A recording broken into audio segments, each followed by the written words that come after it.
this is what I've struggled with personally. And we had a lot of people mention this in our community in the Liberated Life Tribe. In order to be liberated, we can't have a disconnection from our own vulnerability. And we also, as men, get to understand how to switch from being the provider and hard charging to having his heart open, taking a deep breath, doing our breath work, and being present with our woman. This switching capacity is really interesting for me. I wonder how that's played out for you. That's masculinity. So in Terry Reel's The Masterpiece book, I don't want to talk about it, but I think it's the Maasai tribe, and he talks to them about masculinity, and y'all are so, I guess they were holding hands with their sons, a lot of kissing with their sons, like just very different than here in the West. And they were a vicious warrior tribe. And he was like, well, what's the masculine? And they finally got to it, and they go, oh, masculine is doing both and knowing when each one is appropriate. And we've lost that in our culture. We've lost the nuance, the both and of it all. And I think that's where the mastery is. And to be honest with you, the person I learned that from most directly is Jocko. This idea, what is your end game today? My end game is, I'll give you a perfect example. There's a lot of some bajillionaire bought the field next to mine, and they're building a palace, like a 9,000 square foot house and a recording studio. I'm in Nashville. It's a whole event thing going on over here. Guard stands and all that. And then I got my little house and my chickens running around right next. And so it's casting a shadow over your garden. Yeah, exactly. Yeah. Well, a lot of the laborers keep driving up the wrong driveway. And I have a 1/4 mile gravel driveway way back into the woods. You can't see my house from the road. And so these guys come in with trailers with backhoes and all sorts of equipment comes up into my house, and I have to tell them, hey, wrong place, and they got to go all the way back down. Well, a guy pulls up the other day, pulling a front loader, which is like a big tractor looking thing on a trailer. The trailer had a flat tire. And I wasn't home. I was out of town on a speaking gig. And my wife said, hey, it's wrong place. Come up here and turn around. He didn't. He just put it in reverse and tried to back this thing all the way down. He carved up my road so bad. And then we've had wild amounts of rain in the past couple of weeks. So my driveway completely washed out.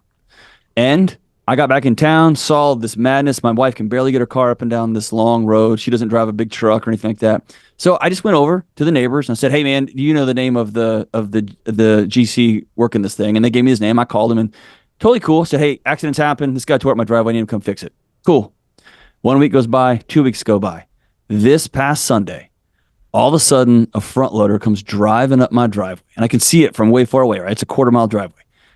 Dude gets on top of the front loader, and I wave him in. I'm wearing overall, like coveralls, doing yard work. And that dude launches into me. You called my boss and not screaming at me. And I was like, whoa, whoa, whoa, whoa, whoa, whoa, whoa, whoa.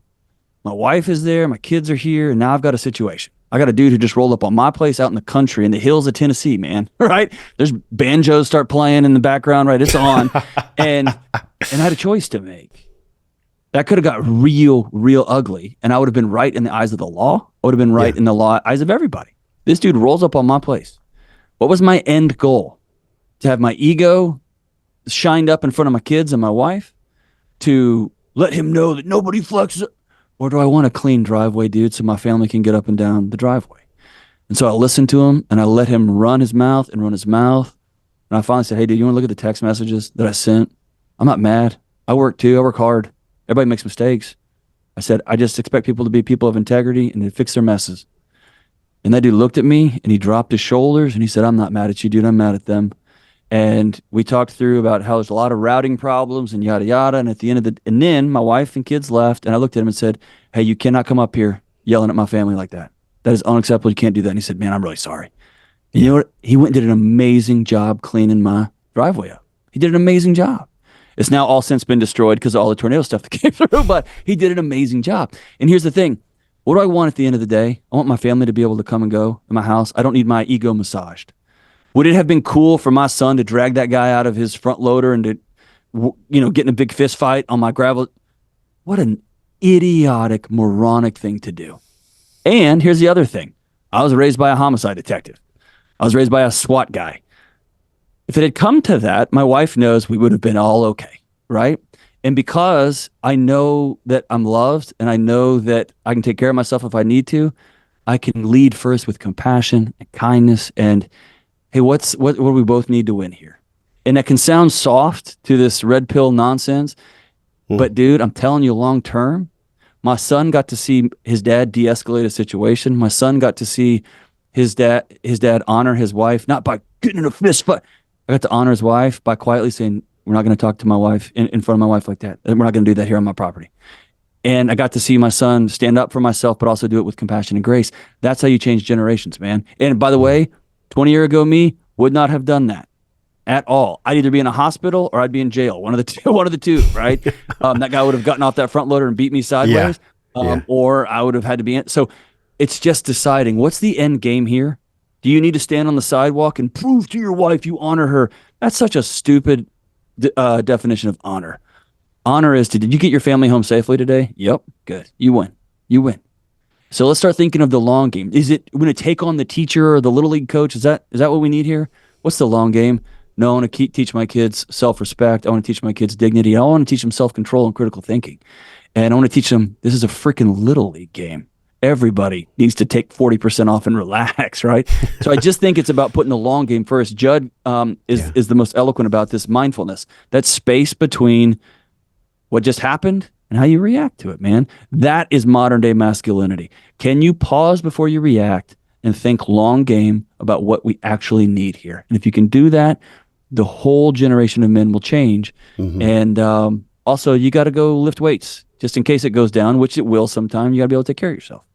Wow, so wise, because I loved how you said 20 years ago that would not have been the case. No, probably 10 years ago that would not have been the case, dude. I think this is what's missing in the narrative. And look, I'm not here to shit on or put down David Goggins, but we've talked about this with many different relational professionals on the show and psychiatrists and psychologists. There's almost a wounding that Goggins comes from, and maybe it's palpable to you at times. I know it is for me. And part of the whole red pill community has this thing of like, snap into a Slim Jim. I'm going to go in the gym downstairs every day like you do. That can actually be really harmful because it's just a mental loop that I think men almost take a false pretense to, that's what makes me masculine, is by me never quitting, always gritting, and always going hard. I think Goggins even says something like, stay hard. It's like, right. Well, that's not what the world needs right now. And I think you did a really good job of eloquently speaking. Like, it could have gone the route of Goggins. Maybe if he rolled up on Goggins' driveway, there would have been a fist fight, right? And so the emotional intelligence, and again, I'm not here to shit on Goggins. I think at the stage of development that many young men are, he's actually of service to them in a big way. But that's not the only lever we can pull. What are the other levers that young men, maybe there's parents listening and watching that have young children at home, what are the other levers that we can pull as parents? You did a really good job, embracing compassion and getting to the end result, which was getting the driveway fixed. Are there another couple of levers that we can pull when, let's say, us as fathers meet these demands where our nervous system floods, the catecholamines start flowing in that space between, oh my God, my body's experiencing rage and anger. There can be a breath, there can be a training. In the same way that you and I go to the gym and train our bodies, we can actually train and do reps for our mind in those situations. What levers do we pull? What's the training look like there specifically? Your reference to Goggins is powerful. I don't know him personally. We've got some friend of a friend kind of things, like one or two space connections. I actually think if he'd been in my situation, he would have done the exact same thing. And here's why. Because he knows what he could have done to that poor man on the front loader. Sure. He stood on a bedrock of 100% confidence. When I now trust myself enough to know, dude, you got to take a day off from the gym. And those are rare days for me, but you got to take a day. Take a day. Last night I woke up every hour on the hour because we live out in the country and I don't have my weather radio is not working. And my family was asleep. That's on me. I have taken that responsibility to make sure to check the weather when there's tornadoes everywhere. And we just got kissed by one, just whisked right by. It was wild. And then they were saying, hey, they're going to be off for the rest of the night. It was on me. Up every hour on the hour. Why do I go to the gym? Back to those two words. For what? So I can show up and be a great husband, be a great dad, and live a long time and be able to roll around on the floor with my grandkids and take them to the zoo and buy them ice cream, especially when my kids say, don't do that to my grandkids, right? To their kids. I'm going to do it anyway. That's why I'm going to the gym right now. I'm done trying to get like, and so if I want to show up and be a great dad today, if I want to show up and be a great husband today, You know what I need more than the gym? Sleep. I need to rest. So I'm gonna take this morning off. I'm gonna sit with my daughter, with my son, and then I'm gonna go to work. And so I think what we're talking to a generation of young men at the extreme, Goggins, and then the way, way less, Delony, just a knucklehead living out in the woods, is resting on a bed of confidence. Can you? And so when you're in your 20s, I think you need to hit the gas. I'm okay with that. If you're not married, you hit the gas. Go. I told my son the other day, he's 14. I said, for the next 15 years, you've got a couple of really important jobs. One is to work hard and say yes to almost everything, every door that's open to you. No doubt. Get really, really strong. Because I know if he puts 15 years in the weight room from the ages and in the jiu-jitsu gym or wherever, from the age of 14 to basically 29 to 30, he will have got grit, he'll have got strength, he'll have got all these different things that will carry him. So I want 20-year-olds to hit the gas. And when you're faced with these wild situations, you step back and the footing you have is so concrete. You're confident. And when you're confident, you don't have to run around scared. You don't have to react because you know. Jocko doesn't have to fight somebody on the street. Why? Because he knows. I don't have to fight anybody, dude. I've got incredible resources. I've got a great show. I've got a great family who loves me. I don't got to do something stupid. That's just dumb, right? I've got too much to lose, man. I just want my driveway fixed so we can go about our day. And so but that only comes when I was 25. I was so scared of, do you think I'm tough? Do you think I'm smart? Do you think I'm this? And that's the other part about the PhD thing I probably should be more open about. My sister's a savant. Like, think Good Will Hunting. Brilliant. Mm-hmm. My little brother missed like 2 questions on the ACT. And I was the Texas high school football guy and listened to too much punk rock. And so I've been trying to answer the question my whole childhood and into my adulthood. Do you think I'm smart now? Will you love me now? Do you think I'm smart now? Do you love me now? Do you love me now? Look at this. Look at this. And my wall is full of certificates that are trying to announce to the world how smart I am. And that's one of the engines underneath the whole boat, right? That was driving this thing through the water is now will you love me? Dude, I'm through with all that crap. When I got to work here at Ramsey, I called the HR director and I was like, hey, where do I send all my transcripts? And he's like, I don't want them.